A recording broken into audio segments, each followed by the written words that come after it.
Hello everyone, welcome back to the Tent of Abraham. I'm Tamir Kreisman from Jerusalem, Israel, and this is chapter 1a of Acharit Kereshit. This one is called the Ramchal and the Gra. We're about to meet them.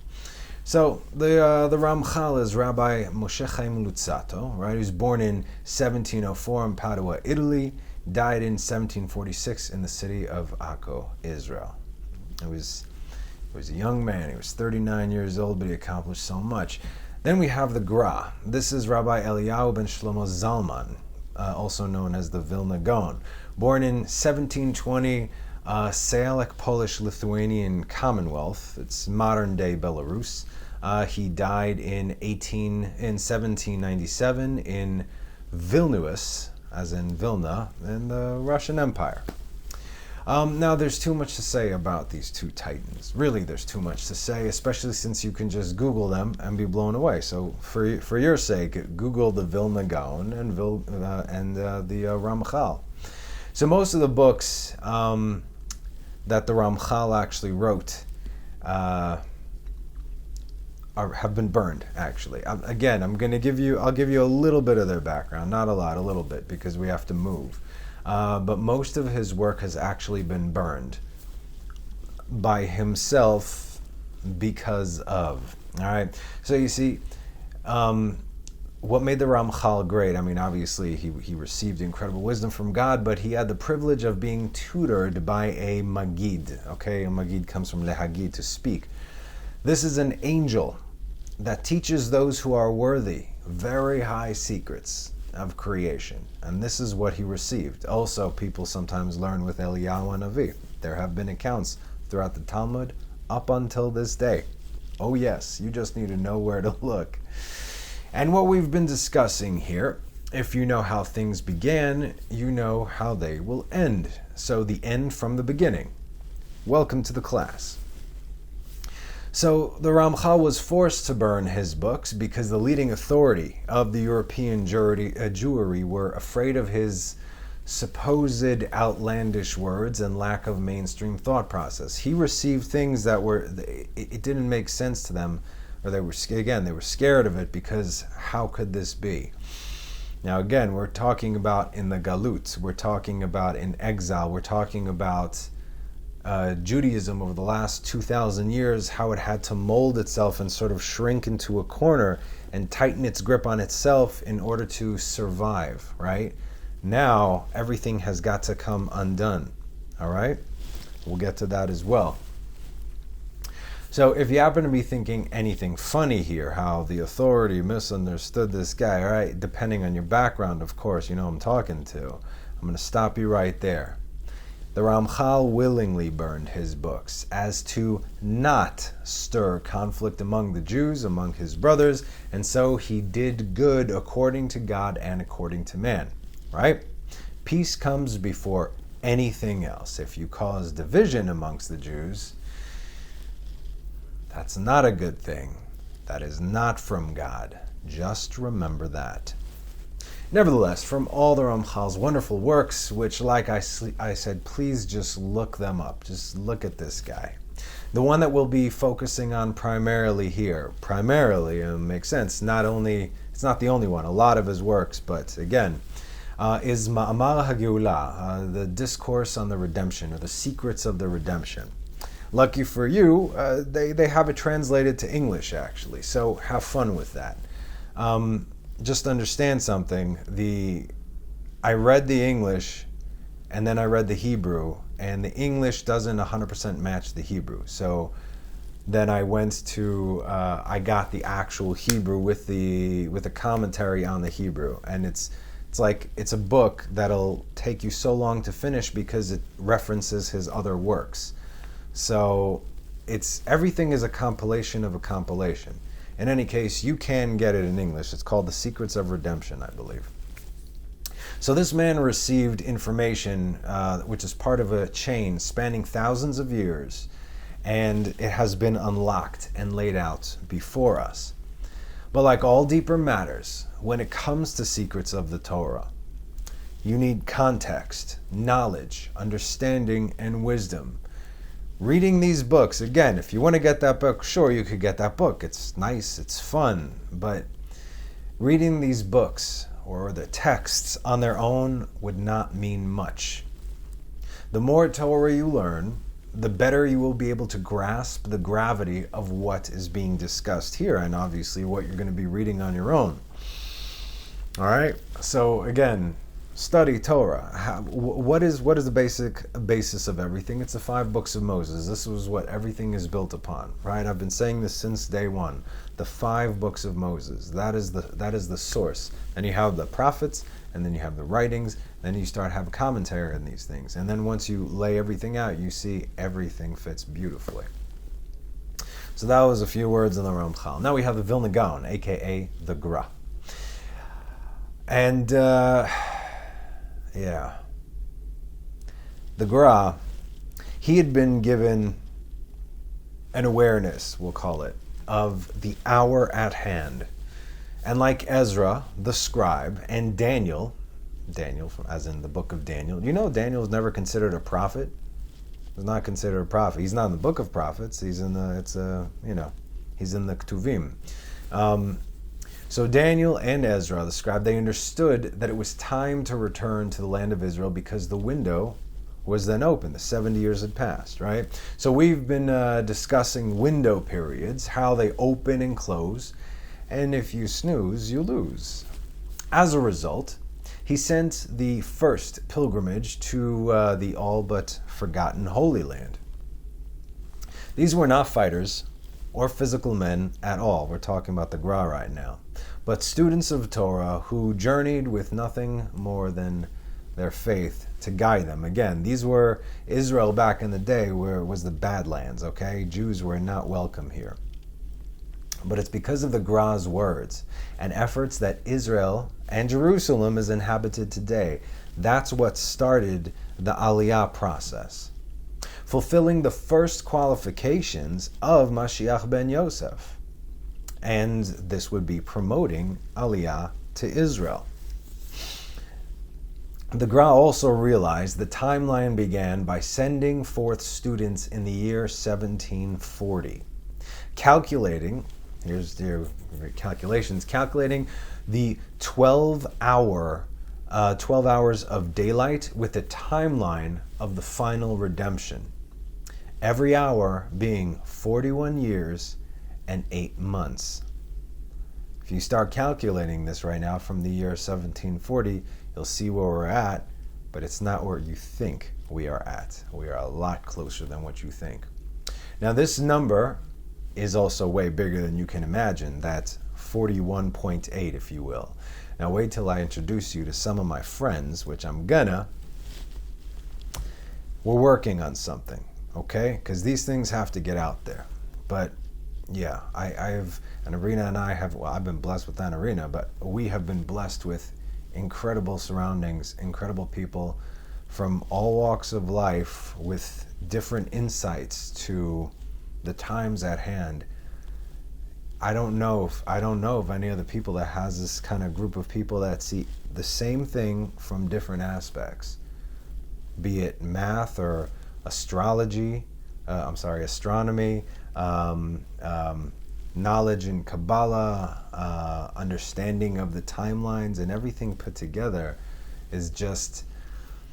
This is why I'm trying to share this with you as quickly as possible, but also that you retain this information. Anyway, I'm sorry, I'm going off, but it's important that you know.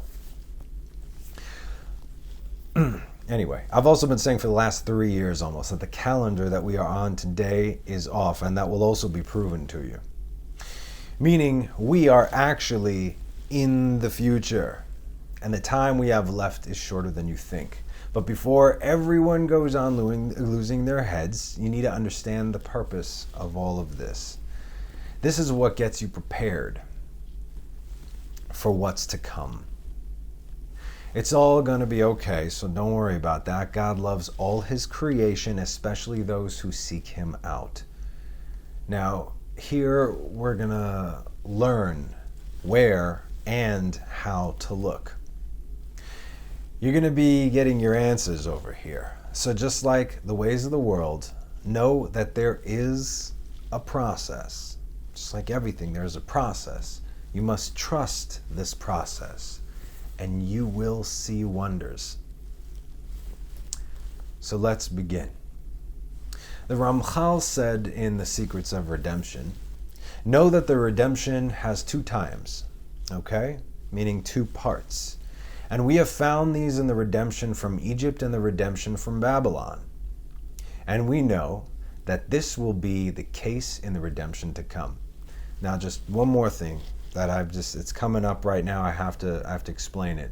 These teachings are woven into each other, okay? Starting from 2 teachings ago and last teaching, the preface, and now we're getting into this. If you come in and you just start watching this, you might get lost.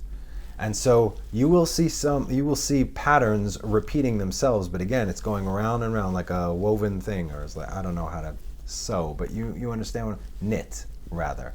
My grandmother, she used to knit, and you have to go through the same thing over and over and over and over again. So this is what it is, but then you like tighten it and it becomes something. It starts to take shape and form. So this is what we're going to do here. We're going to get this into your consciousness that you're already going to change the way you think, and already you're going to be able to start seeing things, okay? So these are the 2 times in one verse that we've actually discussed last week. Okay, so we have Micah 7:8, which says, rejoice not against me, my enemy. Although I have fallen, I will rise. Although I will sit in darkness, the Lord is a light to me. Only, right?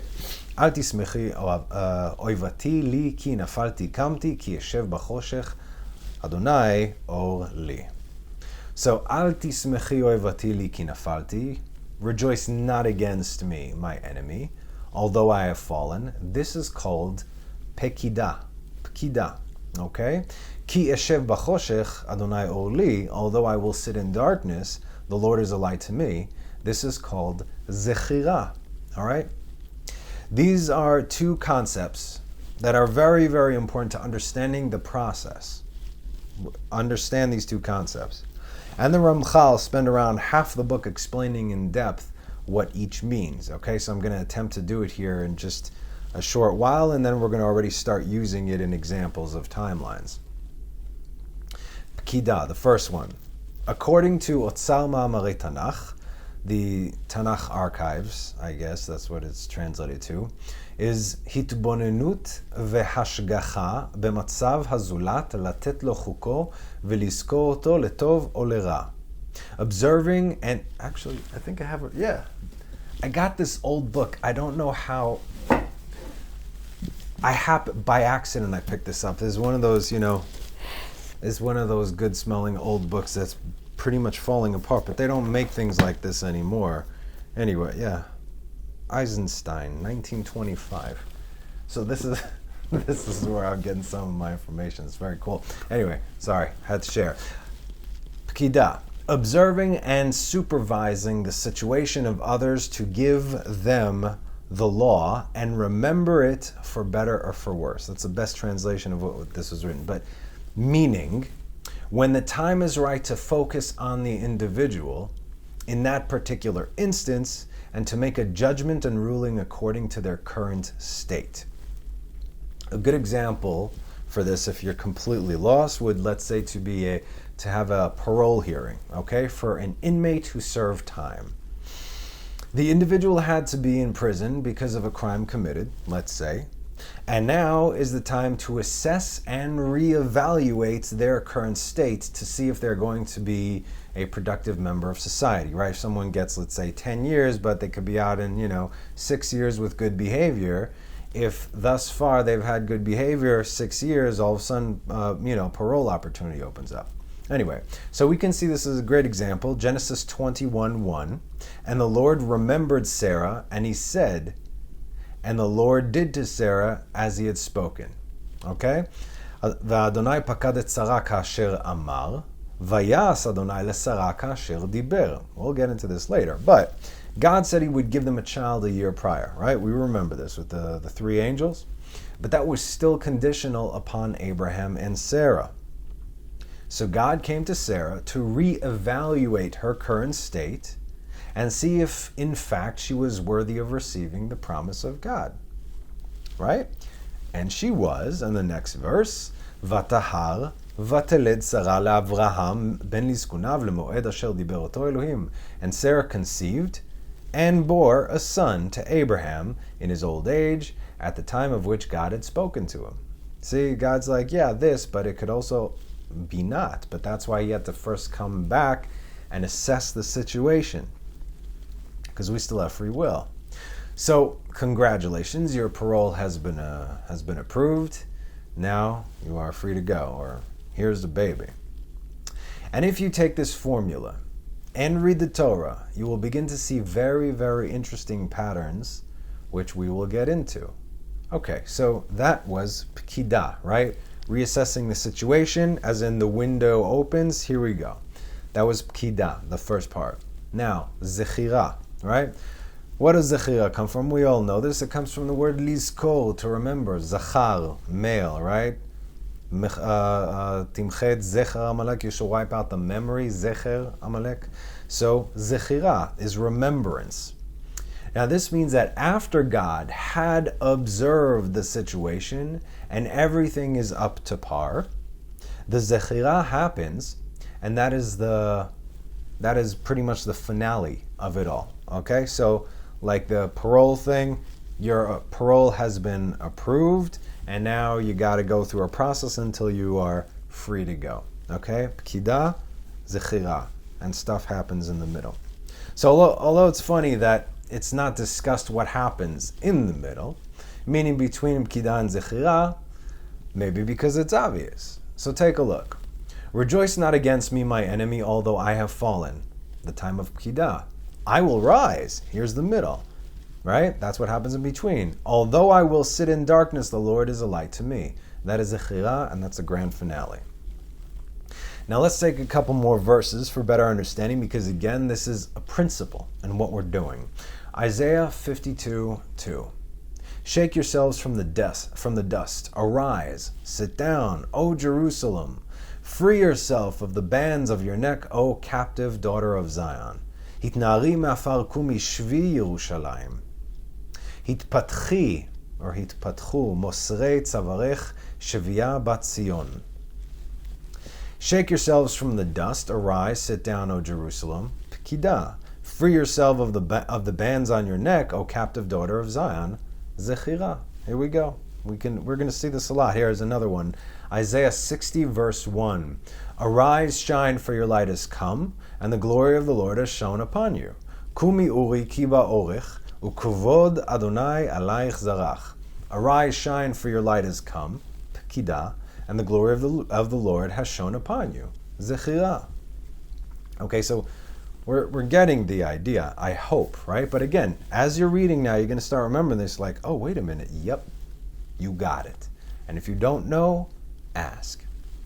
This is how the Ramchal says that the past redemptions happened, and this is how our redemption, the final redemption, is going to take place. He continues, and now I will explain to you these times with very great secrets. I love it when he says stuff like that. And because they are so great, I may not explain them in depth, and so I will only say what cannot be understood without it, and understand this very well. He's saying to the reader, Vehaven ze heitev. So let me translate. These secrets are so great that he doesn't have permission to share them fully and openly. But what he will do is say the bare minimum in order for one who is very learned in these matters to understand, or at least have a direction, right? Because a lot of times these the sages, when they say ve'aven ze and understand this, to anyone who doesn't understand, if you're not allowed to explain it. So if you didn't understand this on your own, you could read that all you want. That's why you have to pray for wisdom and understanding, right?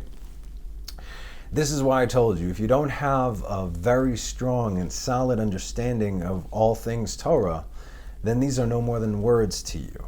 And so if you happen to be paying attention, to have been paying attention to everything being taught here over the last few years, you should have a grasp on what's to come. I will And of course, I mean, that's why I'm here also, to try and translate these translations and what they're saying so you can understand this, because it is vital.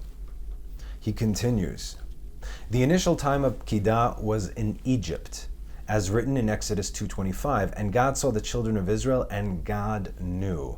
V'ara Elohim et bnei Yisrael v'yada Elohim.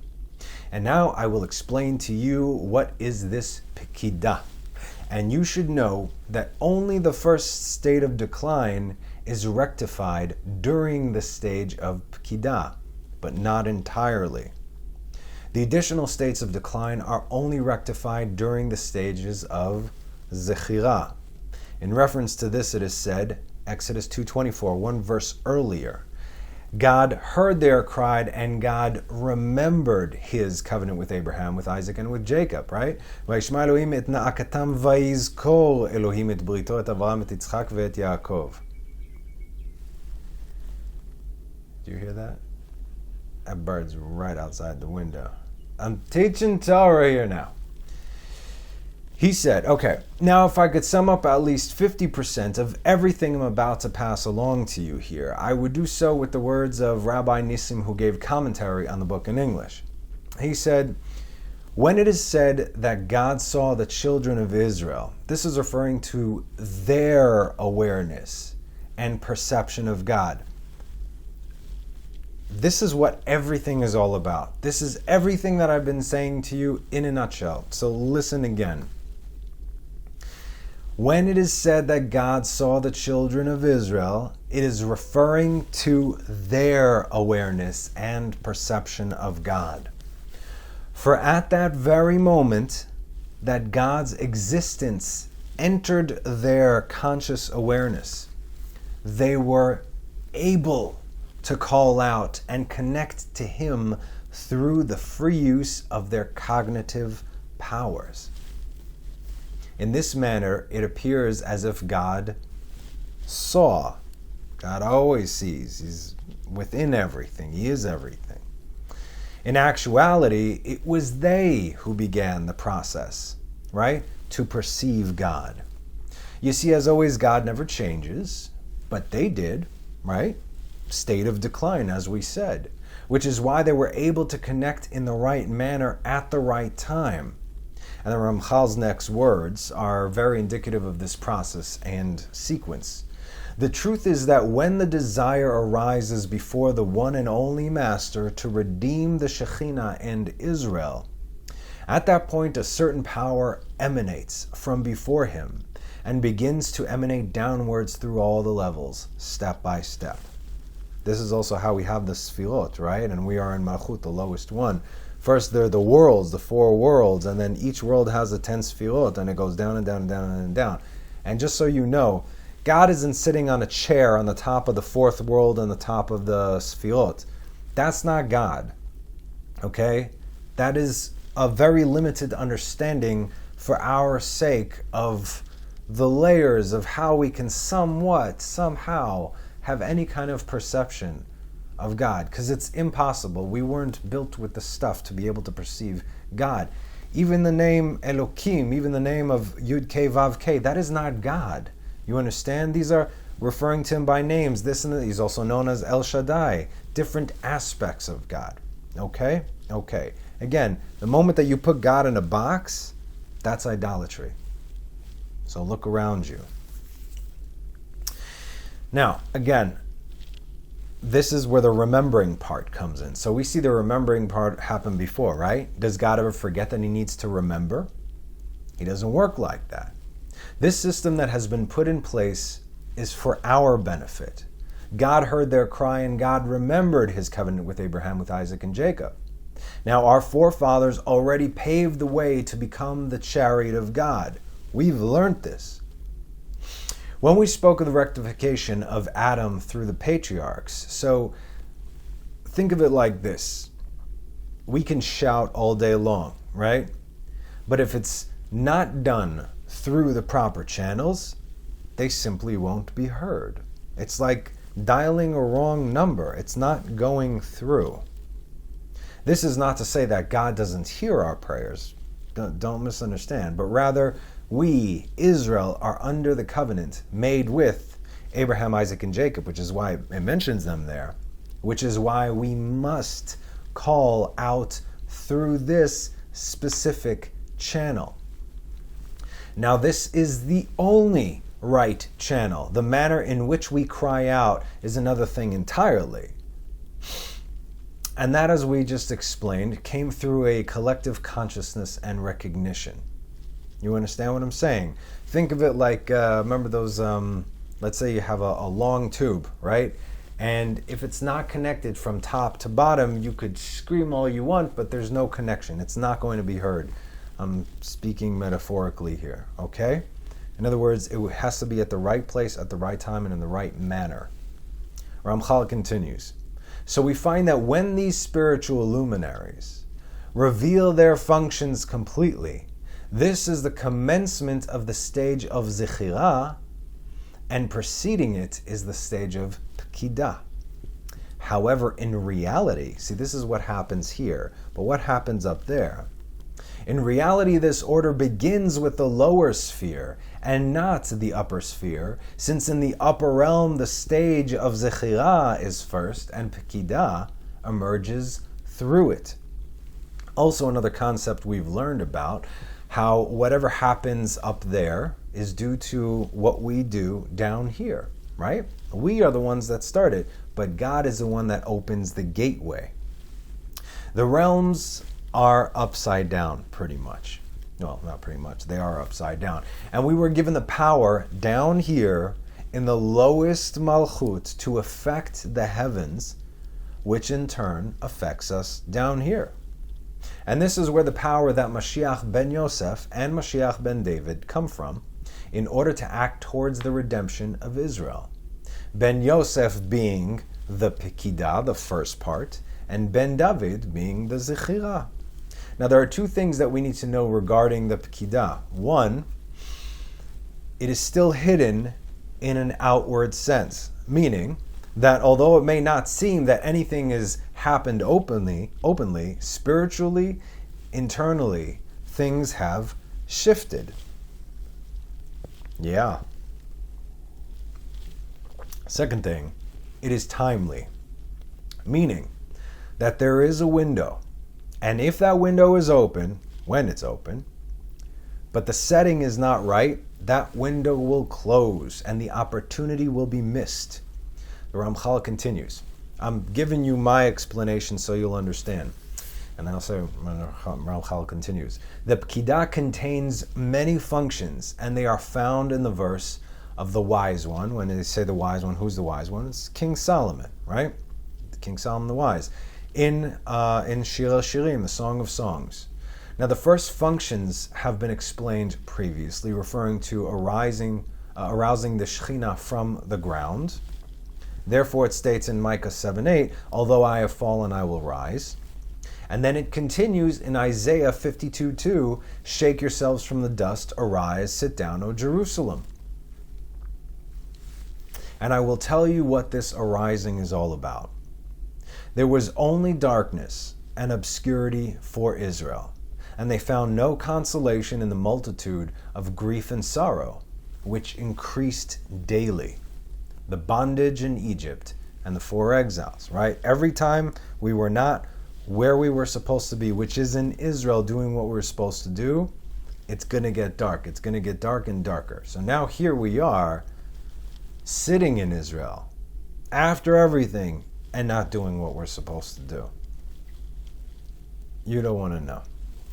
Therefore, their souls were humbled into the dust. What does that mean? God crushed them into the dust.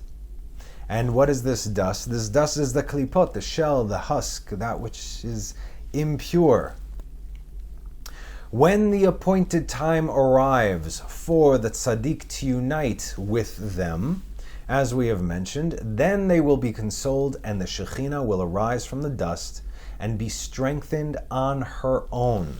Okay, now remember I told you about the discrepancies between the English and between the Hebrew over there.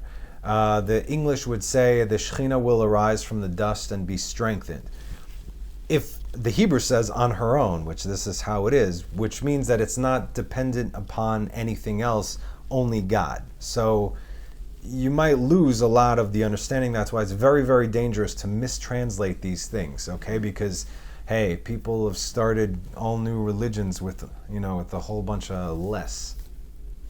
The Shekhinah will arise from the dust and be strengthened on her own, even though she is still within the klipot, because she hasn't emerged yet.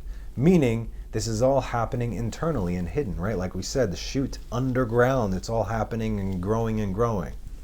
However, it will not be as it was at first, humbling itself and submerging in sorrow. It won't be like that, for it will take hold of the spiritual light of sovereignty, and all that will be lacking is its revelation. In other words, it's like the ripened fruit, just ready to go, ready to burst right through the klipa, right through the shell. Everything is good and ready to go, but we don't see it because all we see is the shell, the darkness, the tum'ah.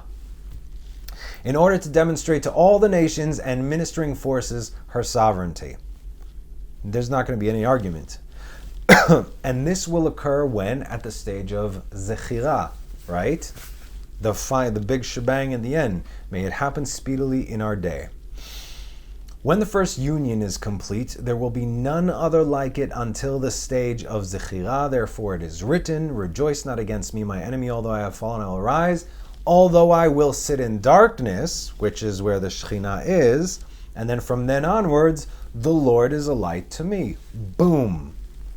At the culmination of the period of wrath, when wrath is done, which means we discussed, wrath is going to have to be dished out.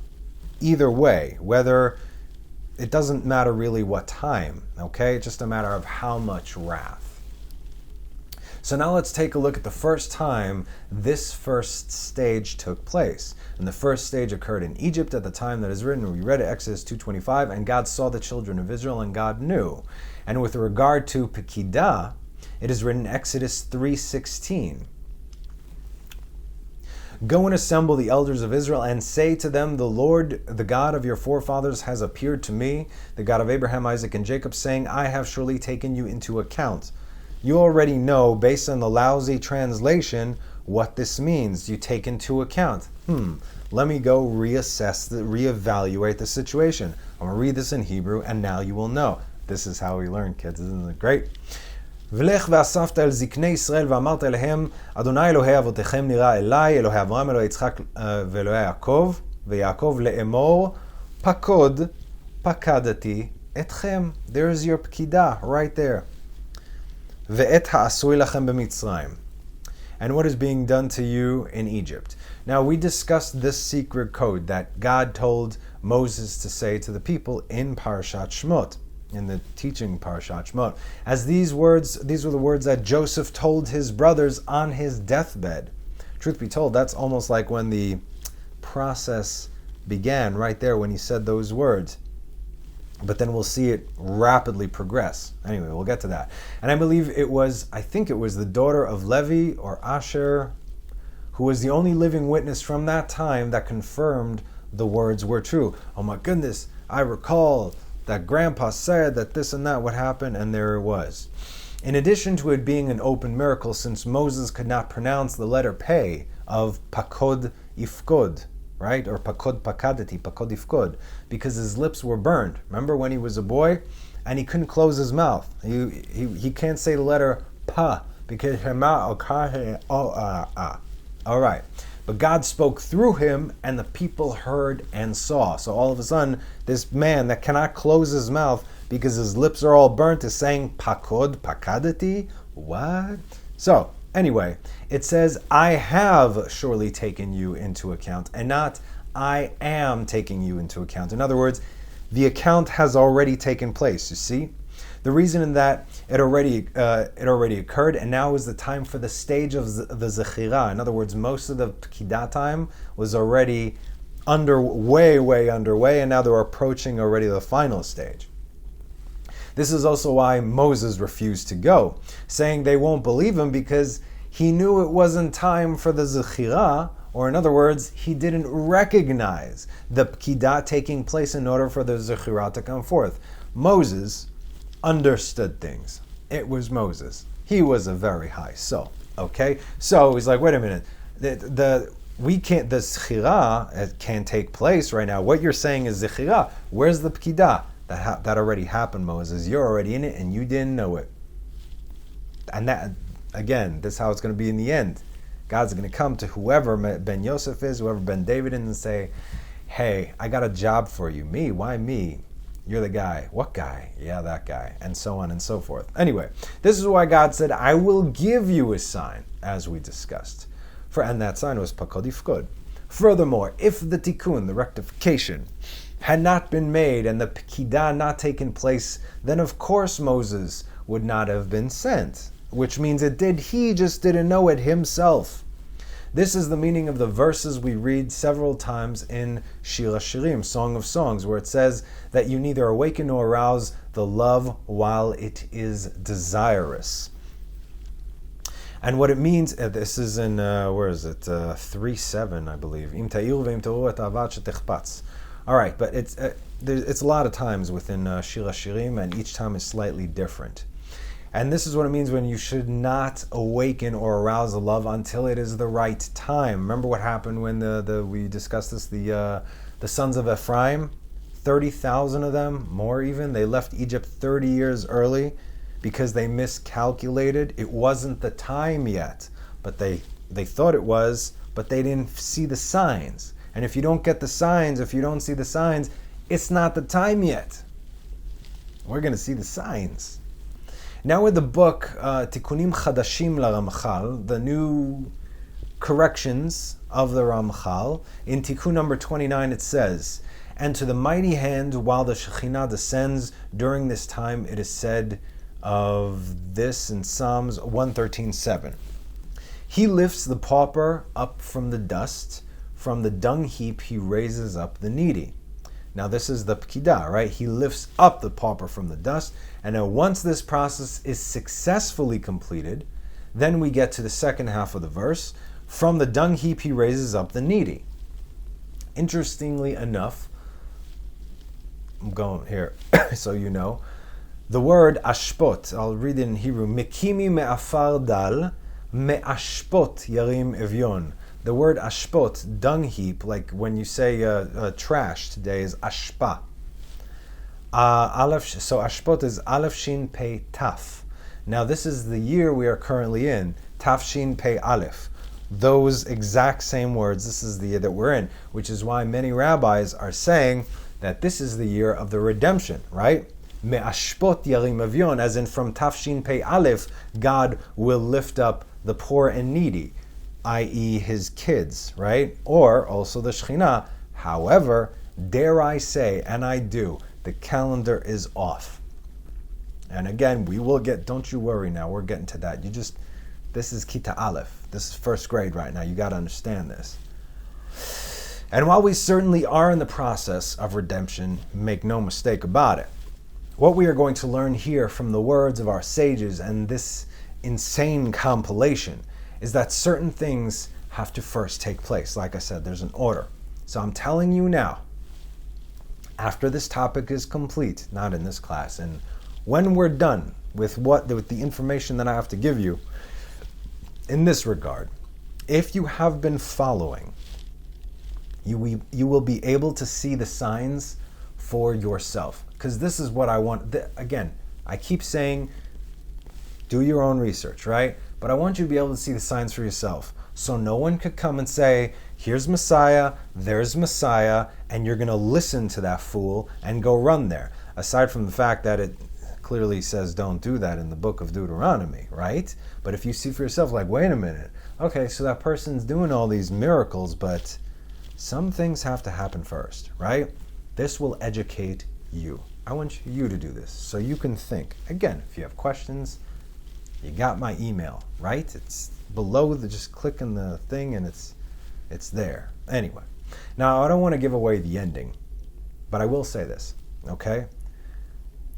It is way closer than you think, the time. And there's no time to waste. I'm going to try and belt these out as often as possible. So we continue with the Ramchal in his commentary on the Nevi'im, the prophets, for the book of Jeremiah 31:19, where it says, "Haben yakir li Ephraim im yeled shashuim ki midei dabri bo zachar ezkereno od." Zachar, zachor ezkereno, right? That's a zchira.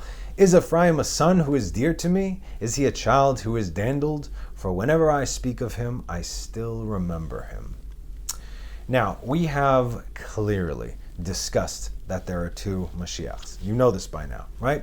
From the tribe of Yehuda, who is Mashiach ben David, and from the other tribe, the tribe of Yosef, aka Mashiach ben Yosef, but more specifically, Mashiach ben Ephraim, because it's coming from Yosef, but from the tribe of Ephraim. So this Mashiach of Ephraim must make rectifications, tikkunim, before he fully matures, meaning before he steps into his role, or even before he knows who he is. While he continues to grow and rise on earth, or malchut, rather.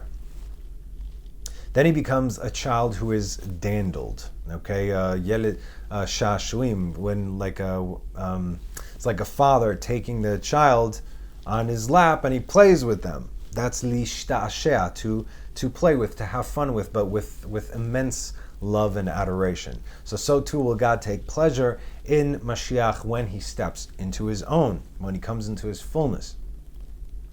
As the verse says, for whenever I speak of him, I still remember him.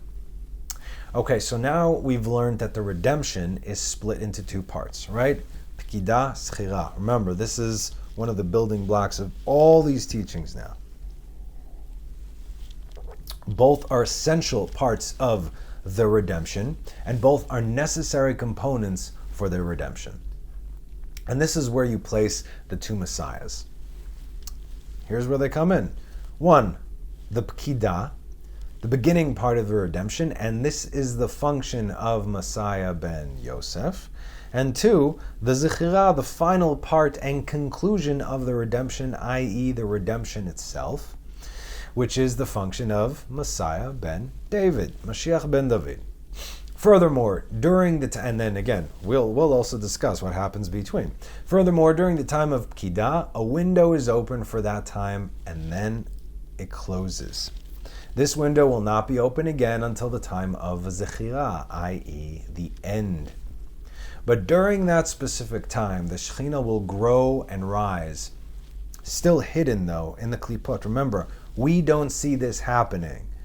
But that shift we've been saying, me and all my special friends and several people from different walks of life, some's happening, some's changing, there's a shift happening. Oh yeah, we feel the rumbling underground. Meaning you're not going to see open miracles or anything like that because a tikkun is taking place currently behind the scenes. It's not time yet, but boy are things bubbling. And during the time of Zechira, where everything will finally be open and being revealed, okay, you're going to see some stuff when that happens, is when we will realize what has been going on behind the scenes all this time, which will be a miracle within itself. In other words, the entire process of correction from start to finish, or from the beginning to the end, will be revealed in the final stage of Zechira, which is enough to humble anybody. In other words, you will see God's hand everywhere, and everywhere that it was. In the Ramchal's book, 138 Openings of Wisdom, I believe that's also in English. It is in English. I have it in Hebrew and in English. Again, it's better translated than The Secrets of the Redemption. So the Ramchal said, it's Rabbi Greenbaum, I believe. He's the rabbi that did the translations for the Third Temple, Mishkanei Elyon, right? Yes, him. That's the same guy. Anyway, he's a sweet man. If you still didn't get those books, call Anna Rena. She still got them, I think. So he said, the Ramchal, in regard to the final state of repair, the tikkun ha'acharon, the last rectification, here is the answer. This is what he says. Here is the answer to why the flaws and deficiencies continue for so long. Sometimes a state of repair is evident, after which things deteriorate, and it turns out that perfection is still not visible. Wait a minute, there's a rectification, but it's not visible? How come we can't see it? How do we even know that something is happening? But the truth is that from the first days of the world, the wheel, remember the candle, okay? You remember, it's all there.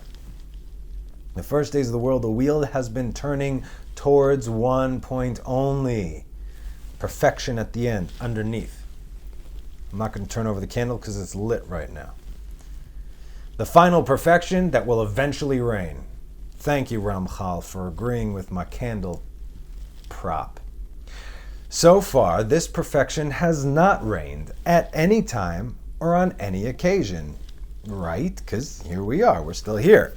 On the contrary, the way of the cycle is to come near to ruin, then near to repair, then after approaching repair to return to destruction and deficiency. So far, perfection has not arrived to do what is in its power. It can, but again, a tikkun needs to take place. So it goes from almost perfect to almost destruction to almost perfect to almost destruction. Keeps churning and churning and churning until we get to where we need to be. Only the final repair, which is the destined redemption, the final redemption, may it come soon in our days, and all that will follow in its wake will be the complete revelation of perfection, when evil will revert to good. That's something, not what evil will disappear. Yes, it will disappear, but what are you going to do with it? Evil will revert to good. Everything is going to be corrected.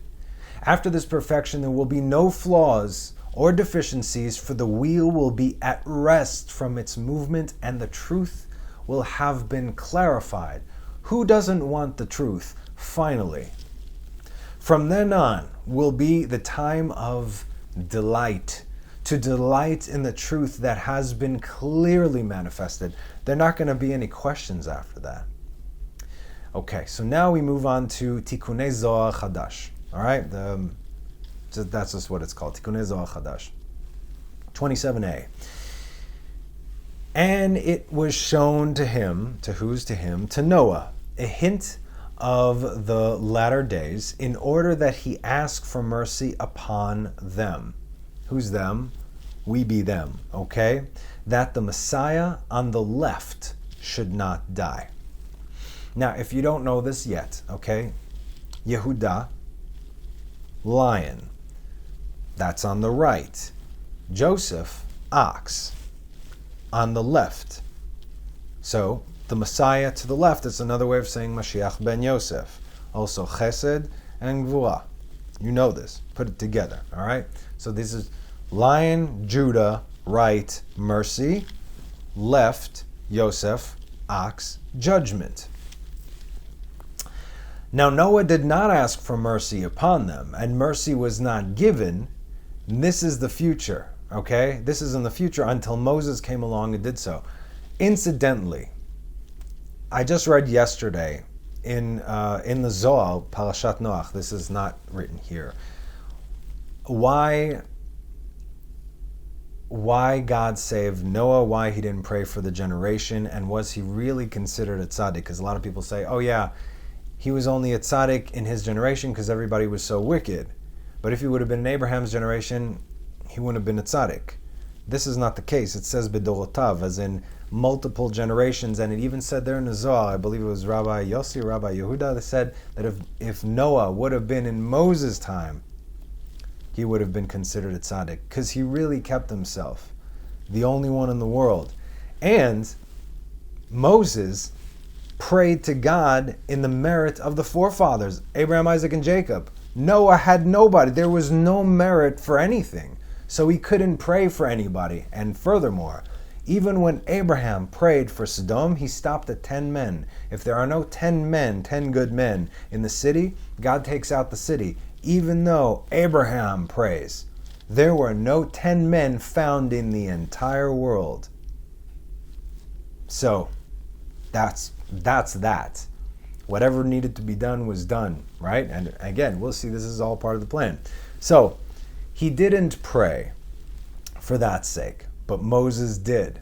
And Israel are not going to come out of the exile only one, and it says, we'll see the verses, only one from a city and 2 from a family. Now these are terrible, terrible numbers, of course, but then again, during the first redemption, only 20% of Israel left. Okay, so I'll say again, Israel are not going to come out of exile, only 1 from a city and 2 from a family, right? That means hardly anybody. But again, only 20% of Israel left Egypt. And therefore, this scenario is from the side of Ben Yosef, the left, which is very clearly the side of judgment. Very good. And the world would fall back into tohu vavohu, into chaos, if that were the case. But because Moses did pray for them, thank you, Moses. Say thank you, Moses. The left side had been pushed off as the right side, the side of mercy, drew near. So let me explain this very simply. The redemption could have come much sooner already. But if that were the case, there would only have been a fraction of those who would make it through. We learn later on what happened and what will happen as a result, and we'll discuss it. All right, so now we're going to the Vilna Gaon, the Gra. His comments on this part of the Zohar he says they are both true, because it will be like the days of the redemption from Persia and Cyrus. What happened then? Only 2 to 4% of the Jews actually returned to Israel to re-inhabit the land and build a temple. Just like I said, it was embarrassing, just like where the rest of the Jews today is embarrassing, and how many Jews have a consciousness of the temple or lack thereof. That's even more embarrassing. But it's okay. It's okay. How could this happen? The Jews got very comfortable in Babylon and in Persia and in New York. They had their communities, their synagogues, and their kosher butchers, right? And this is what the Gra says will happen in the final redemption. He describes, look at the world. The Jews in America have been very comfortable, despite the fact that they could have made Aliyah at any time to the Promised Land. And because they waited back then, because 96 to 98% of the world Jewry stayed in Persia and in Babylon in their cushy communities. What happened? Purim happens. The story of Purim, right? We discussed this last week. They kept on falling and they kept on assimilating. Yep. It's called the silent killer of Jews today.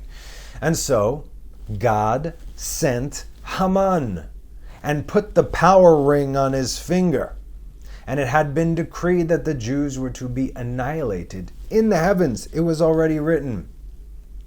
Was anti-Semitism on the rise? You better believe it. Is anti-Semitism on the rise? You better believe it. It's already entering the neighborhoods. Uh-oh. Gated communities don't mean nothing. Why would God not be upset if you had the opportunity to come here for so long, but you haven't because of your cushy lifestyle? I speak to all the Jews that live in the States, okay? Got a lot of family and friends there. They don't listen. This is where the words of the Gra come in, of both sides being included. Meaning, first the Pekidah will happen through tremendous judgment, and then the Zechirah will come with mercy. Mashiach ben Yosef, judgment. Mashiach ben David, mercy. Now the Gra continues. V'tchilat hageula hu tzarot. The beginning of the redemption, there is trouble. Just as the workload increased in Egypt. Let the labor fall heavy upon the men, and let them work at it, and let them not talk about false matters. So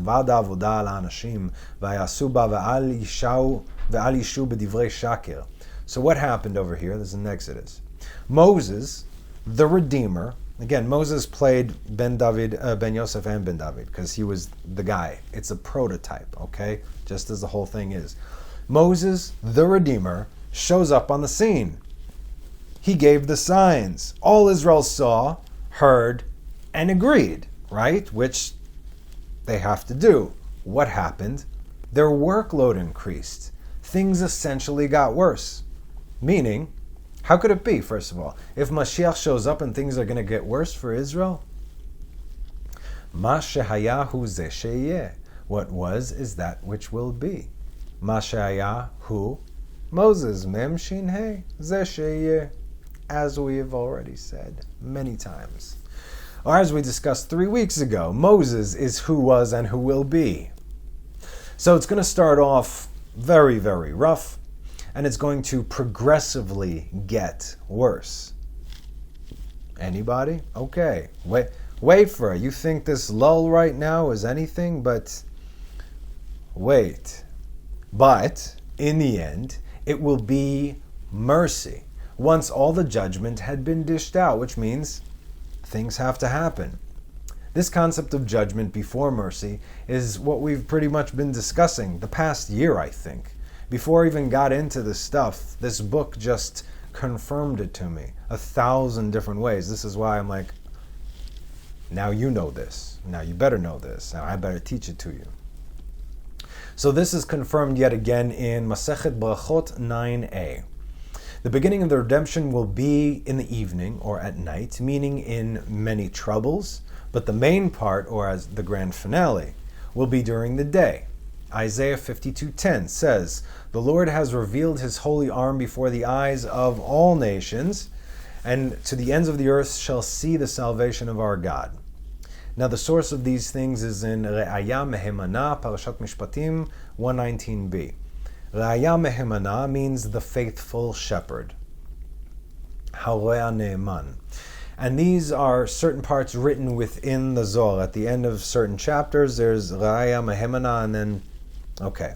So when Rabbi Shimon Bar Yochai is, and he's the one that wrote the Zohar, we discussed this, when he's speaking to this faithful shepherd, he's speaking to none other than Moses, the faithful shepherd. Because it is written, the left hand pushes away, but the right hand draws near, although it was supposed to happen in Tishrei. Left hand, judgment, right? Ben Yosef, Pekida, right hand, you already know this. Ben David, mercy, the lion, Yehuda. On the right. Okay, so as the writers of the Mishnah stated, that in Tishrei, Israel are going to be redeemed. What is Tishrei? What happens on Tishrei? Tishrei, we have Rosh Hashanah, we have Yom Kippur, and we also have Sukkot. A lot of things happen in Tishrei. This makes sense as Rosh Hashanah is the birthday of Adam, and it's the day of judgment, Yom Hadin Hagadol V'Hanora, the great day of judgment for the entire universe. All the universe gets judged on that day. Keyword, judgment, if you haven't gotten that already. So this is when our sages say that when's it going to happen? The redemption is going to happen in Tishrei. Okay. However, Moses, the faithful shepherd, prayed so that Mashiach ben Ephraim will not die. Okay? This day has been postponed to the time of great mercy. All right? So, there are scenarios where Mashiach ben Yosef, i.e. Mashiach ben Ephraim, dies. Fighting in an actual war, in an actual battle. We will get into this later on, but we will definitely be touching on it a lot. So it said that he dies. And if he does, it's going to change the entire process. But Moses prayed, and therefore he did not die, or he will not die, because these things have yet to take place. So, Tishrei, judgment, has been postponed to the time of mercy. And when is the time of mercy? Nisan. Passover, right? As written in Micah 7:15, as in the days of your exodus from the land of Egypt, I will show him wonders. Or as written in Masechet Rosh Hashanah 10b, Benisan nig'alu, ubenisan atidin lehigael. In Nisan they have been redeemed, and in Nisan they shall be redeemed. Concluding with Isaiah 52:8, that says, with a little wrath did I hide my countenance for a moment from you, and with everlasting kindness, we'll go with the hands, wrath, right? Wrath. For a little wrath did I have my countenance from you for a moment, and with everlasting kindness will I have compassion on you, said your Redeemer, the Lord. Okay. Again, men at the end of the day are puppets. God is the Redeemer. He sends his people, though. In the book of Yahel-O, also by the Gra, it says both the sayings are actually true. The Pkidah, in other words, we're seeing two timelines here. The Pkidah will take place in Tishrei, he says, but it will be postponed until Nisan because Tishrei is the time of judgment. Now we know this. And we've learned that the reign of Mashiach ben Yosef is within the measure of judgment. And if Israel were to be redeemed, listen, only through Mashiach ben Yosef, only very few would be able to stand the judgment to come, as we have just been learning. As written in Jeremiah 3:14, return, backsliding children, says the Lord, for I possessed you, and I will take you, one from a city, here we go, and two from a family, and I will bring you to Zion. These are very, very small numbers. That's what would happen only if it's through judgment and Mashiach ben Yosef. And in this regard, it is called the death of Mashiach ben Yosef, meaning that the redemption would not be worth it, so to speak, in the aspect of judgment, meaning by the merit of Israel alone. Because if it's on our own merit, we're not going to get anything done. And because Moses asked for mercy, then judgment will be postponed. And ultimately, they will exit the diaspora through the aspect of mercy, which is the completion of the redemption through Mashiach ben David. So, back to the secrets of the redemption. Ramchal said, I will now return to explain what will happen at the end of it all. That's how he starts. When the time designated for the end of days arrives. Regarding this secret, our master Moshe Rabbeinu of blessed memory said in Deuteronomy 4:30, when you are distressed, and all these things happen upon you, now we know what's going on, right? In the end of days, then you will return to the Lord your God and obey him. Batzar lecha, tzarot, right? As David said in Psalms 10:1, O Lord, why do you stand far away from me, or from afar? Why do you hide in times of distress? And understand this well. Vehaven heitev, he says. Everything I just said right now, write that down.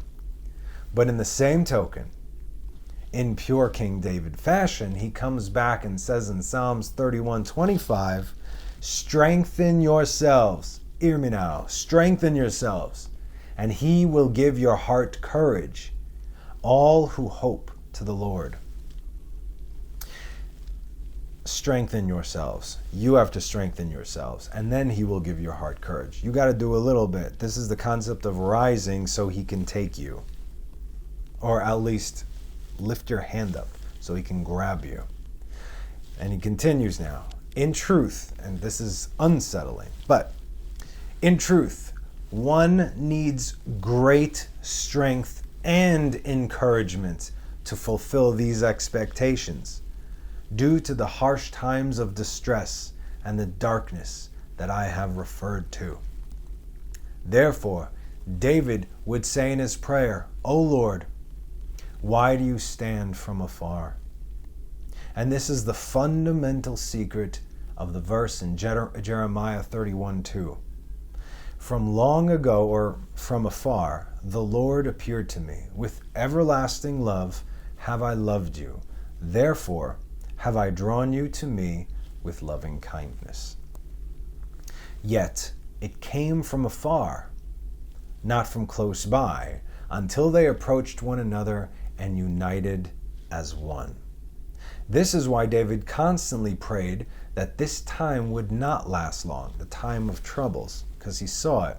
Will you hide away in times of trouble, he said, referring to this time which I have described to you, in which is the time of distress for Jacob, a time when the spiritual light conceals and hides itself. It's getting darker by the minute now. Let's take a pause for a moment here, okay? And we're going to do a quick recap. I can't give you guys a 3-hour class on this, okay? I'll kill you. So, quick recap, okay? We've learned that there are 2 time periods, right? The first one is called Pekidah. The Pekidah is the beginning of the process that will by no means be easy for Israel. In fact, it will be filled with increased hardship and trouble. This time is under the domain of what? Judgment and the reign of Mashiach ben Yosef. And it is the actual timeline is the month of Tishrei, specifically Rosh Hashanah, the day of judgment, right? The second time period is called Zechirah, remembrance, if you will, but that's not what only that means. Anyway, the Zechirah is the end of the process that will come with the great mercy from God and is under the domain of mercy and the reign of Mashiach ben David. And its timeline is the month of Nisan, Pesach, right? Which is the time of great mercy, i.e. the Exodus, God's great mercy. Now, do you recall over the past few weeks, and referring to previous classes, we discussed the 7 months, 7-year timeline? Well, we did, right?